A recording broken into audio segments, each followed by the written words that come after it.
బరి తెగించి బజార్లో తిరిగే వరకు వచ్చిందన్నమాట మీ వ్యవహారం. ఈ సమయంలో తనకి వాకింగ్ అవసరమని డాక్టర్ చెప్పారు. అందుకని చేయి పట్టుకుని నడిపిస్తున్నారు. దానికి సిగ్గులేదు సరే, కనీసం మీకన్నా ఉండక్కర్లేదు. నిదానంగా మాట్లాడు, అనిత వింటే బాధపడుతుంది. ఓ, కట్టుకున్న పెళ్ళలో కుమిలి చచ్చిన బాధ లేదు కానీ ఆవిడ మాత్రం బాధపడకూడదు. శాంతి, ఆ విషయం తర్వాత మాట్లాడుకుందాం ప్లీజ్. చేయిన తర్వాత మీ సరదాలు అన్ని పూర్తయిన తర్వాత. శాంతి, నువ్వు అనవసరంగా. ఏంటమ్మా ఏంటి గొడవ? చూడండి, ఈ నా మొగుడు, ఈ చేతిలో 2 కూల్ డ్రింక్స్ ఉన్నాయి. ఒకటి ఈయనకి, ఇంకోటి ఎవరికి ఇవ్వాలి? మీకే ఇవ్వాలి. కానీ ఆ బుద్ధి ఆయనకి లేదు. ఆ రెండో ఆవిడకి. శాంతి, ఏంటి అలా నువ్వు నోరు మూసుకుంటావా లేదా? మీరెన్ని వేషాలు వేసినా నోరు ముసుకునే కూర్చున్నానండి. ఏమిటి శాంతి? Public nuisance. పబ్లిక్ లో మీరు పచ్చిగా తిరిగితే తప్పలేదు కానీ పబ్లిక్ గా నేను అడిగితే మాత్రం తప్ప. మీ మగాళ్ళే అంత, పైగా మీ అక్రమ చెప్పన ముసుకోండి. మాట్లాడుకో.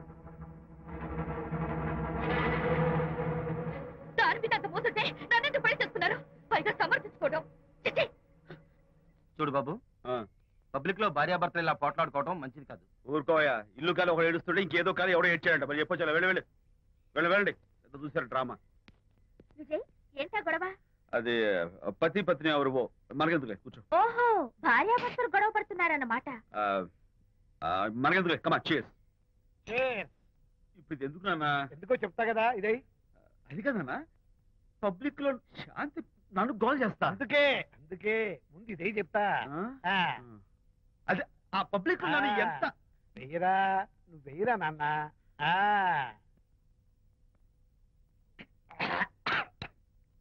ఏడా నేను చేదుగా ఉంది.